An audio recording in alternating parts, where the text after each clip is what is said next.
एक बार की बात है। पहाड़ियों और हरे भरे जंगलों के बीच बसे एक अनोखे छोटे से गांव में लिली अपने कैनवास पर प्रकृति की सुंदरता को उकेरने की उल्लेखनीय क्षमता के लिए पूरे गांव में जानी जाती थी। लिली प्रेरणा की तलाश में घास के मैदानों में घूमती रही। तभी उसकी नजर हल्की हवा में नाचते हुए जंगली फूलों पर पड़ी। उनके जीवंत रंगों और नाजुक पंखुड़ियों से मंत्रमुग्ध होकर लिली को पता था कि उसे उसका पसंदीदा मिल गया है। फूलों के बीच अपना चित्रफलक स्थापित करके लिली ने पेंटिंग करना शुरू कर दिया। उसके ब्रश के प्रत्येक स्ट्रोक ने फूलों को कैनवास पर जीवंत कर दिया। अपने काम में खोई हुई उसे तब तक आने वाले तूफानी बादलों का ध्यान नहीं आया जब तक कि पहली बारिश की बूंदें गिरना शुरू नहीं हो गईं।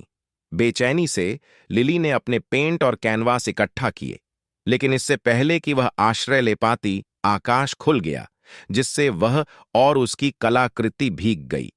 तबाह होकर लिली ने अपनी उत्कृष्ट कृति को बारिश के कारण रंगों के भंवर में घुलते हुए देखा। दिल टूटा हुआ लिली पराजित और प्रेरणाहीन महसूस करते हुए अपनी कुटिया में वापस चली गई। लेकिन जैसे ही उसने अपने साधारण निवास में प्रवेश किया, उसने कुछ उल्लेखनीय देखा। बारिश से भीगी हुई पंखुड़ियां जो उसने एकत्र की थीं, वह उसके दरवाजे पर बिखरी हुई थीं। उनके रंग गहरे रंग की लकड़ी पर चमक रहे थे। प्रेरणा बिजली की तरह चमकी और नए दृढ़ संकल्प के साथ लिली एक बार फिर काम करने के लिए तैयार हो गई। अपने पैलेट के रूप में पंखुड़ियों का उपयोग करते हुए उसने उस उत्साह के साथ पेंटिंग की जिसे वह कभी नहीं जानती थी, और एक उत्कृष्ट कृति बनाई जिसने तूफान की सुंदरता का सार पकड़ लिया। जब सूरज बादलों के पीछे से निकला और गांव पर सुनहरी चमक बिखेरता हुआ दिखाई दिया, तो लिली ने अपनी पेंटिंग दुनिया के सामने पेश की। जब ग्रामीण अपने सामने की लुभावनी कलाकृति को देखकर अचंभित हो गए, तो हवा में विस्मय की सांस भर गई।